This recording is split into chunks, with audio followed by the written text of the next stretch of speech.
जोराದ ಚಪ್ಪಾಳೆಯೊಂದಿಗೆ जोरदार तालियों देवियर सज्जनों श्री अमित शाह जी बहुत बहुत धन्यवाद sir you taken time off and come here and be a part of Shri BS Yediyurappa अभिमानोत्सव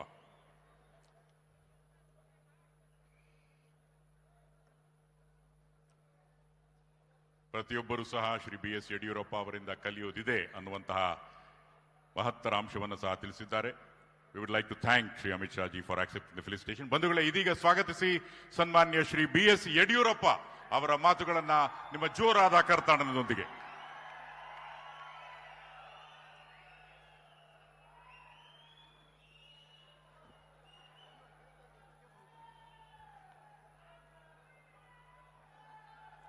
Bharat माता की मान्य प्रधानी नरेंद्र मोदी जी ಅವರಿಗೆ अमित शाह जी ಅವರಿಗೆ ಭಾರತ್ ಮಾತಾ ಕಿ ವೇದಿಕೆ ಮೇಲಿರುವಂತಹ ಸಮಸ್ತ ಪೂಜ್ಯ ಮಠಾಧೀಶರ ಮತ್ತು ಜಗದ್ಗುರುಗಳಿಗೆ ನನ್ನ ಭಕ್ತಿಪೂರ್ವಕ ಸಾಷ್ಟಾಂಗ ನಮಸ್ಕಾರವನ್ನು ಅರ್ಪಿಸುತ್ತಾ Honorable Home Minister Shri Amit Shah ji and I beloved people of Karnataka, this day is not a celebration of an individual.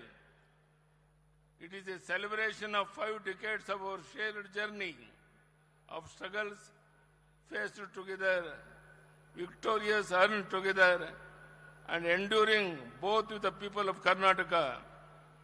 From the streets of Shikaripura to the steps of Vidhana Saudha, my journey has been shaped by the tireless efforts of our Karyakartas and the blessings of our farmers. I stand here today with a heart full of gratitude. ಇದು ನನ್ನ ಜೀವನದ ಪರ್ವ ದಿನ, ನಿಮ್ಮ ಅಭಿಮಾನದಲ್ಲಿ ನನ್ನನ್ನು ತೇಲಿಸಿದ ದಿನ. ನನ್ನ ಪ್ರೀತಿಯ ಕರುನಾಡ ಜನತೆಗೆ ನನ್ನ ಪ್ರೀತಿಯ ಕೃತಜ್ಞತೆಯ ನಮಸ್ಕಾರ. ಇದು ನನ್ನ ಕೃತಜ್ಞತೆ ಹೇಳುವ ಕಾಲ. ಬಂಧುಗಳೇ, ಇಂದು ನಾನು ರಾಜಕಾರಣಿಯಾಗಿ ನಿಂತಿಲ್ಲ. ಇಂದು ನಾನು ನಿಮ್ಮೆಲ್ಲರ ಬಂಧುವಾಗಿ, ನಿಮ್ಮೆಲ್ಲರ ಹೆತ್ತು ಬೆಳೆಸಿದ ಮಗನಾಗಿ ನಿಮ್ಮೆದುರು ನಿಂತಿದ್ದೇನೆ.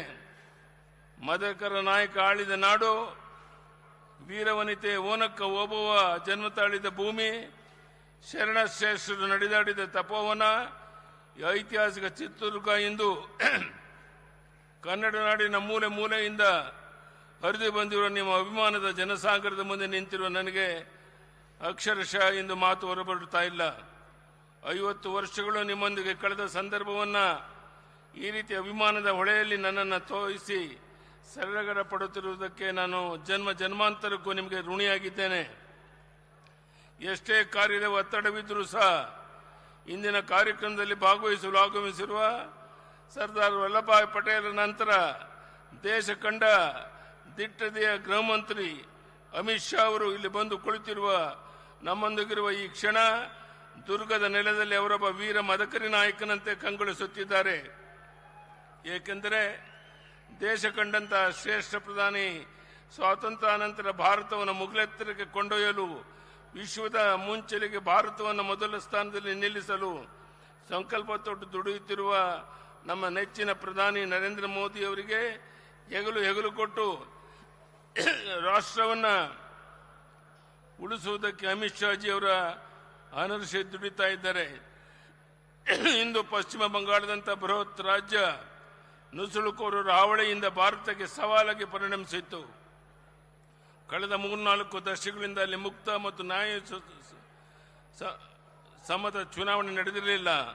ಅಂತಹ ಪಶ್ಚಿಮ ಬಂಗಾಳದಲ್ಲಿ ಹಿಂದೆಂದೂ ಕಾಣದಂಥ ಚುನಾವಣೆಯನ್ನು ಯಶಸ್ವಿಯಾಗಿ ನಡೆಸಿರುವುದು ಕೇವಲ ಪ್ರಜಾಪ್ರಭುತ್ವ ಜಯವೇ ಅಲ್ಲ, ಭಾರತದ ವಿಜಯ ಎಂದು ಜಗತ್ತಿಗೆ ಸಾರಿದ ಪ್ರಧಾನಿ ನರೇಂದ್ರ ಮೋದಿ ಅವರು ಅಮಿತ್ ಶಾ ಜಿ ಅವರ ಜೋಡಿ ಶಕ್ತಿ ಶತಕೋಟಿ ಭಾರತೀಯರಲ್ಲಿ ರೋಮಾಂಚನ ತರಿಸಿದೆ.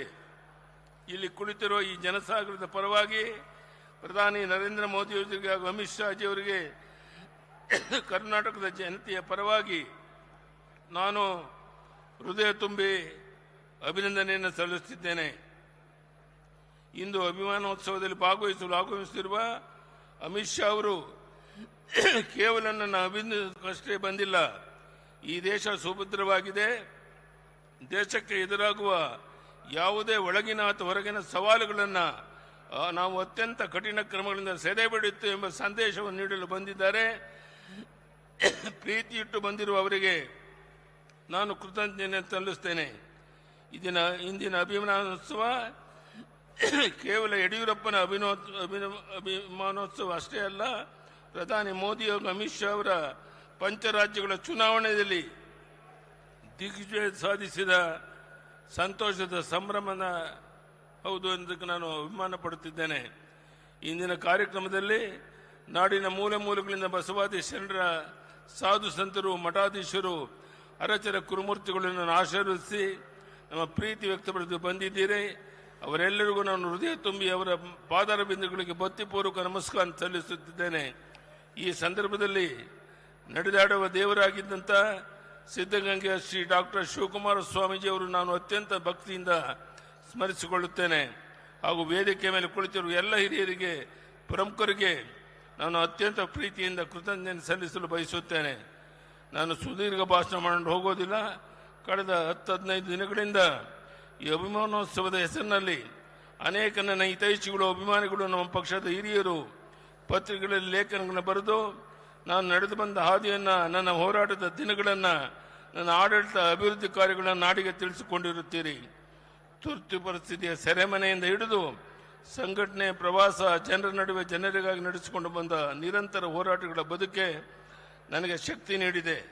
ನಾನು ಇಷ್ಟೇ ಹೇಳ ಬಯಸಿದ್ದೇನೆ, ನಿಮ್ಮ ಯಡಿಯೂರಪ್ಪ ಚಿನ್ನದ ಚಮಚವನ್ನು ಇಟ್ಟುಕೊಂಡು ಸಾರ್ವಜನಿಕರ ಬಗ್ಗೆ ಬರಲಿಲ್ಲ. ಸಾಮಾನ್ಯರಲ್ಲಿ ಸಾಮಾನ್ಯನಾಗಿ ಅನಿರೀಕ್ಷಿತ ತಿರುವುಗಳಾಗಿ ನಾನು ಈ ನಾಡಿನ ಜನರ ಸೇವೆಗೆ ಸಮರ್ಪಣೆಗೊಂಡವನು. ಭೂಕೇರಿಯಲ್ಲಿ ಜನ್ಮ ತಾಳಿ ಶಿಕಾರಿಪುರವನ್ನು ಕರ್ಮಗಿಸಿಕೊಂಡು ಸಂಕಷ್ಟದ ರೈತರ ಸಮಸ್ಯೆಗಳು, ನೊಂದ ಬಡವರ ಜನತೆಗಾಗಿ, ನನ್ನ ತಾಯಂದಿರ ಸಹೋದರರ ಕಣ್ಣೀರು ಒರೆಸುವ ಯೋಜನೆಗಳನ್ನು ರೂಪಿಸುವುದಕ್ಕಾಗಿ ಅಕ್ಕ ಮಹಾದೇವಿ ಹುಟ್ಟಿದ ಶಿಕಾರಿಪುರದಿಂದ ಬಂದು ಲಿಂಗ ಸಮಾನತೆಯ ಎತ್ತಿ ಹಿಡಿಯಲು ಹೆಣ್ಣು ಶಿಶುಗಳನ್ನು ಭ್ರೂಣ ಹಂತದಲ್ಲೇ ರಕ್ಷಿಸಲು ಭಾಗ್ಯಲಕ್ಷ್ಮಿ ಯೋಜನೆಯನ್ನು ತಂದದ್ದು ನನಗೆ ಸಾರ್ಥಕ ಭಾವನೆ ಮೂಡಿಸಿದೆ. ನನ್ನಿಂದ ಸಾಧ್ಯವಾದಷ್ಟು ಅನ್ನದಾತನ, ರೈತನ ಕಣ್ಣೀರು ಒರೆಸುವ ಪ್ರಾಮಾಣಿಕ ಪ್ರಯತ್ನ ಮಾಡಿಕೊಂಡು ಬಂದಿದ್ದೇನೆ. ರೈತರಿಗಾಗಿ ಪ್ರತ್ಯೇಕ ಕೃಷಿ ಬಜೆಟ್ ಮಂಡಿಸಿದ ಸಾರ್ಥಕತೆಯನ್ನು ನಾನು ಎಂದಿಗೂ ಮರೆಯಲಾರೆ. ಸದ್ಯ ಸುರಕ್ಷಿತ ನಮ್ಮ ರೈತರಿಗೆ ಬಡ್ಡಿ ರಹಿತ ಸಾಲ, ರಾಜ್ಯದ ನೀರಾವರಿ ಯೋಜನೆ ಶಕ್ತಿ ಮೀರಿ ಕೆಲಸ ಮಾಡಿದ್ದೇನೆ. ನನ್ನ ಜೀವನವೇ ಹೋರಾಟದ ಜೀವನ. ಹೋರಾಟ ಮತ್ತು ಸಂಘಟನೆಯನ್ನು ತಪಸ್ಸು ಎಂದು ಸ್ವೀಕರಿಸಿದವನು. ಇದಕ್ಕೆ ಮಾರ್ಗದರ್ಶನ ತೋರಿದ್ದು ನನಗೆ ಸಂಸ್ಕಾರವನ್ನು ನೀಡಿದ ರಾಷ್ಟ್ರೀಯ ಸ್ವಯಂ ಸೇವಕ ನಾನೊಬ್ಬ RSS ಕಾರ್ಯಕರ್ತ ಹೆಮ್ಮೆ ಪಡುತ್ತೇನೆ. ಅಧಿಕಾರದ ಬೆನ್ನತ್ತಿ ಹೋರಾಟ ಕೇಳಿಯಲಿಲ್ಲ. ಮುಖ್ಯಮಂತ್ರಿಯ ಕನಸಂತೂ ಎಂದೂ ಕಂಡಿರಲಿಲ್ಲ. ಆದರೆ ಪುರಸಭೆಯಿಂದ ವಿಧಾನಸಭೆಯವರೆಗೆ ವಿರೋಧ ಪಕ್ಷದ ಸ್ಥಾನದ ಮುಖ್ಯಮಂತ್ರಿ ಸ್ಥಾನದವರೆಗೆ ತಲುಪಲು ನಾಡಿನ ಜನತೆ ನನ್ನ ಬೆಳೆಸಿದರು, ಹರಿಸಿದರು. ಇದಕ್ಕೆ ಕಾರಣ ಯಡಿಯೂರಪ್ಪ ಅಧಿಕಾರದ ರಾಜಕಾರಣದ ಬರಲಿಲ್ಲ, ಜನರ ಸಂಕಷ್ಟವನ್ನು ಪ್ರತಿನಿಧಿಸಿ ರೂಪಿಸಿದ ಹೋರಾಟಗಳಿಂದ ಮೇಲೆದ್ದು ಬಂದವನೆಂಬ ಕಾರಣಕ್ಕಾಗಿ. ಅಣ್ಣ ಬಸವಣ್ಣ ಹೇಳಿದ ಇವ ನಾರವ ಎಂದು ಜನ ಕೇಳಲಿಲ್ಲ. ಯಡಿಯೂರಪ್ಪ ಇವ ನಮ್ಮವ ಎಂದು ಪ್ರೀತಿಯಿಂದ ಅಪ್ಪಿ ಆಶೀರ್ವದಿಸಿದ ಪರಿಣಾಮವಾಗಿ 50 ವರ್ಷಗಳ ನನ್ನ ಪಯಣ ಸಾರ್ಥಕವಾಗಿ ಪೂರ್ಣಗೊಳ್ಳಲು ಕಾರಣವಾಗಿದೆ. ಇಂದು ಪ್ರಧಾನಿ ನರೇಂದ್ರ ಮೋದಿ ಅವತಾರ ಪುರುಷದ ರೀತಿಯಲ್ಲಿ ಜನ್ಮವೆತ್ತಿ ಬಂದಿದ್ದಾರೆ. ಪ್ರಧಾನಿ ಹುದ್ದೆಯಲ್ಲಿ ಕುಳಿತು ರಾಷ್ಟ್ರವನ್ನು ಮುನ್ನಡೆಸುತ್ತಿದ್ದಾರೆ. ಅಮಿತ್ ಶಾ ಅವರು ಮೋದಿಜಿಯವರಿಗೆ ಹೆಗಲಾಗಿ ನಿಂತಿದ್ದಾರೆ. ಕೇಂದ್ರದ ಸಂಪುಟದ ಅನೇಕ ಸಚಿವರು ಈ ಪಡೆಯಲಿದ್ದಾರೆ. ರಾಷ್ಟ್ರೀಯ ಅಧ್ಯಕ್ಷರಾಗಿ ನಿತಿನ್ ನಬೀನ್ ಅವರನ್ನು ನೇಮಿಸುವ ಮೂಲಕ ಯುವ ಶಕ್ತಿಗೆ ಪ್ರೇರಣೆ ನೀಡಿದ್ದಾರೆ. ರಾಷ್ಟ್ರೀಯ ಮಟ್ಟದಲ್ಲಿ ಸಂಘಟನೆಗೆ ಸಂತೋಷ್ ಜಿ ಅವರನ್ನು ಸಮರ್ಪಿಸಿಕೊಂಡಿದ್ದಾರೆ. ಈ ದೇಶ ನಂಬರ್ 1 ಸ್ಥಾನಕ್ಕೆ ಏರಬೇಕಾದರೆ ಪ್ರಧಾನಿ ನರೇಂದ್ರ ಮೋದಿ ಅವರು ಕನಿಷ್ಠ ಇನ್ನೂ 10 ವರ್ಷವಾದರೂ ಈ ದೇಶವನ್ನು ಮುನ್ನಡೆಸಬೇಕಾಗಿದೆ. ಅವರ ಜೊತೆಗೆ ಅಮಿತ್ ಶಾ ಜಿ ಅವರು ರಾಷ್ಟ್ರವನ್ನು ಕಟ್ಟಲು ದುಷ್ಟರಿಂದ ದೇಶ ರಕ್ಷಿಸಲು ಶಾಂತಿ ಸಮೃದ್ಧಿಯ ನೆಲೆಬೀಡಾಗಿ ಮಹಾಸೇನಾನಿಯಂತೆ ತಮ್ಮ ಕಾಯಕ ಮುಂದುವರಿಸಬೇಕಾಗಿದೆ. ಭವಿಷ್ಯದಲ್ಲಿ ಭಾರತದ ಕನಸು ಸಾಕಾರವಾಗಲಿದೆ. ಅದನ್ನು ಕಣ್ತುಂಬಿಕೊಳ್ಳುವ ಅವಕಾಶ ನಮಗೆ ಕರುಣಿಸಿದ್ದಾನೆ. ಅದೇ ನಮ್ಮ ಜೀವನದ ಸೌಭಾಗ್ಯ. ನಮ್ಮ ಪಕ್ಷವನ್ನು ಕಟ್ಟಿದ ಶ್ಯಾಮ ಪ್ರಸಾದ್ ಮುಖರ್ಜಿ, ದೀನ್ ದಯಾಳ್ ಉಪಾಧ್ಯಾಯ, ಶ್ಯಾಮ ಪ್ರಸಾದ್ ಅವರ ಮಾತೃ ನೆಲ ಪಶ್ಚಿಮ ಬಂಗಾಳದಲ್ಲಿಂದು ಕಮಲ ಹರಳಿ ಪ್ರಜ್ವಲಿಸುತ್ತಿರುವುದಂತೂ ಭಾರತಾಂಬೆಯ ಮಡಿಲನ್ನು ಉಳಿಸುವುದಕ್ಕಾಗಿ ಶತಮಾನಗಳಿಂದ ತಮಸ್ಸು, ತ್ಯಾಗ, ಬಲಿದಾನಗೈದ ನೂರಾರು ಆತ್ಮಗಳು ಇಂದು ಸಂತೃಪ್ತ ಭಾವ ಹೊಂದಿರುವುದು ಇದು ಒಂದು ನನ್ನ ನಂಬಿಕೆ. 50 ವರ್ಷ ಕಾಲ ನಿಮ್ಮ ಯಡಿಯೂರಪ್ಪನನ್ನ ಪ್ರೀತಿಯಿಂದ ಸಲಹಿದ್ದೀರಿ, ಅಭಿಮಾನದಿಂದ ಬೆಳೆಸಿದ್ದೀರಿ, ನನ್ನ ಹೋರಾಟಕ್ಕೆ ಶಕ್ತಿ ಕೊಟ್ಟಿದ್ದೀರಿ. ಮುಖ್ಯಮಂತ್ರಿ ಸ್ಥಾನದಲ್ಲಿ ಕುಳಿತು ಅಧಿಕಾರದಲ್ಲಿದ್ದಾಗ ಬೆಳಕು ತೋರಿದ್ದೀರಿ. ಈ ಋಣ ಎಂದಿಗೂ ತೀರಿಸಲಾಗದೆಂದು ಮತ್ತೆ ಹೇಳುತ್ತಾ ನನ್ನ ಕಡೆಯ ಉಸಿರಿರುವ ತನಕ ವಿರಮಿಸುವ ಪ್ರಶ್ನೆ ಇಲ್ಲ. ವಿರಮಿಸುವ ಪದ ನನ್ನ ಹತ್ತಿರ ಸುಳಿಯುವುದೂ ಇಲ್ಲ. ನನಗೆ ದೇವರು ಶಕ್ತಿ ಕೊಟ್ಟಿರುವ ತನಕ ಸಂಘಟನೆ ಹೋರಾಟವನ್ನು ನಾಡಿಗಾಗಿ, ದೇಶಕ್ಕಾಗಿ, ಪಕ್ಷಕ್ಕಾಗಿ ಮತ್ತೊಮ್ಮೆ ನಾನು ಪ್ರಾಮಾಣಿಕ ಪ್ರಯತ್ನ ಮಾಡ್ತೇನೆ ಅನ್ನೋ ಮಾತನ್ನು ಹೇಳ್ತಾ, Amit Shaji, I assure you that the people of Karnataka stand united with the vision of Vikasit Bharat under the leadership of our Honorable Prime Minister Narendra Modi ji. I will travel the length and breadth of Karnataka, connect with the people to seek their blessing for the case of strengthening the nation. ಈ ಮಾತನ್ನ ಹೇಳ್ತಾ ಇವತ್ತು ಅಮಿತ್ ಶಾ ಜಿಯವರು ಪಶ್ಚಿಮ ಬಂಗಾಳದಲ್ಲಿ ಅಂತ ಕಾರ್ಯಕ್ರಮಗಳು ಇದ್ರೂ ಸಹ ಸಮಯವನ್ನು ಮಾಡಿಕೊಂಡು ಇಲ್ಲಿಗೆ ಬಂದು ನಮಗೆಲ್ಲರಿಗೂ ಆಶೀರ್ವಾದ ಮಾಡಿದ್ದಾರೆ. ನಾನು ಅವರಿಗೆ ಮತ್ತೊಮ್ಮೆ ಅಭಿನಂದನೆಯನ್ನು ಸಲ್ಲಿಸ್ತಾ, ನಾನು ಕೊನೆಯದಲ್ಲಿ ಕೈ ಜೋಡಿಸಿ ನಿಮ್ಮಲ್ಲಿ ಪ್ರಾರ್ಥನೆ ಮಾಡುವಂಥದ್ದು, ತಾವು ಹೋಗಬೇಕಾದ್ರೆ ತುಂಬ ಶಾಂತ ರೀತಿಯಲ್ಲಿ ಬಸ್ಸುಗಳಲ್ಲಿ ಹೋದಾಗ ಯಾವುದೇ ಗೊಂದಲಗಳನ್ನು ಮಾಡಿಕೊಳ್ದೇನೆ, ನಾನು ಮುಂದು ತಾನು ಮುಂದು ಅಂತ ತೊಂದರೆಗೆ ಒಳಗಾಗ್ದೇನೆ ಅತ್ಯಂತ ಶಾಂತ ರೀತಿಯಲ್ಲಿ ನಿಮ್ಮ ಊರುಗಳನ್ನು ತಲುಪಬೇಕು ಅಂತ ಕೈ ಜೋಡಿಸಿ ಪ್ರಾರ್ಥನೆ ಮಾಡಿ, ಇಲ್ಲಿ ಸೇರಿರುವಂಥ ಎಲ್ಲ ಬಂಧುಗಳಿಗೆ, ವಿಶೇಷವಾಗಿ ಇಷ್ಟು ದೊಡ್ಡ ಸಂಖ್ಯೆಯಲ್ಲಿ ಸ್ವಾಮೀಜಿಗಳು ಬಂದು ನಮಗೆ ಆಶೀರ್ವಾದ ಮಾಡಿದ್ದಾರೆ. ಎಲ್ಲ ಸ್ವಾಮೀಜಿಗಳವರಿಗೆ ನಾನು ಮತ್ತೊಮ್ಮೆ ತಲೆಬಾಗಿ ನಮಸ್ಕರಿಸುತ್ತಾ ತಮ್ಮೆಲ್ಲರಿಗೂ ವಂದಿಸಿ ನನ್ನ ಮಾತನ್ನು ಮುಗಿಸ್ತೇನೆ. ಬಲೋ ಭಾರತ್ ಮಾತಾ ಕಿ. ಧನ್ಯವಾದಗಳು, ನಮಸ್ಕಾರ. ತಮ್ಮ ಮನದಾಳದ ಮಾತುಗಳನ್ನು ಶ್ರೀ ಬಿ ಎಸ್ ಯಡಿಯೂರಪ್ಪ ಅವರು ಹೇಳಿದ್ದಾರೆ. ಧನ್ಯವಾದಗಳು. ಸಮಯದ ಅಭಾವದಿಂದ ಕೂಡಲೇ ಸಿರಿಗೆರೆ ಬೃಹನ್ಮಠ ಶ್ರೀ ತರಳಬಾಳು ಜಗದ್ಗುರು ಬೃಹನ್ಮಠದ ಪರಮಪೂಜ್ಯ ಜಗದ್ಗುರು ಡಾಕ್ಟರ್ ಶ್ರೀ ಶಿವಮೂರ್ತಿ ಶಿವಾಚಾರ್ಯ ಮಹಾಸ್ವಾಮಿಗಳಿಂದ ಆಶೀರ್ವಚನ. भारत आजादी होने के बाद कन्याकुमारी से कश्मीर तक जो संगठन का काम किए वो थे इस देश के प्रथम गृह मंत्री सरदार वल्लभ भाई पटेल.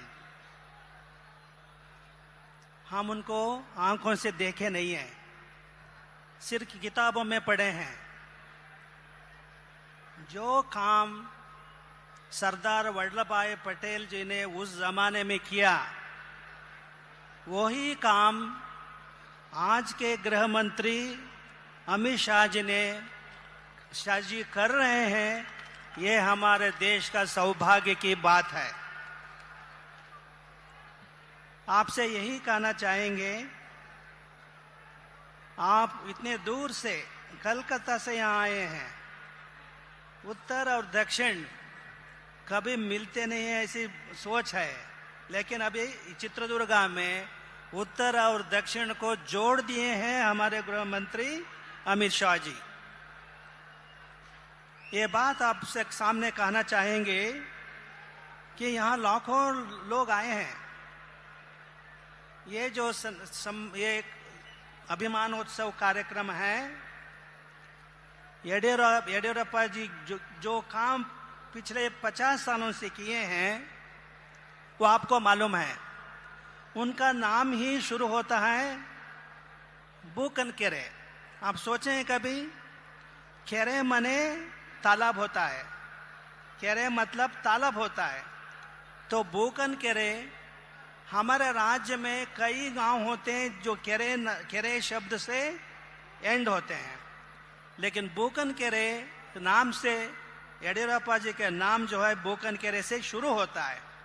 सो तालाब के लिए जो कुछ वो काम किए हैं उससे आप लोग जानते हैं. और ये जो आप लाखों यहाँ पर जमे हुए हैं, अगर भगवान सुपारी पेड़ों को चलना फिरना क्षमता की थी, वे सब सुपारी पेड़ लोग यहाँ आ जाते। ಗ್ಯಾರಂಟಿ ನ್ಯೂಸ್, ಸುದ್ದಿ ಖಚಿತ, ನ್ಯಾಯ ನಿಶ್ಚಿತ.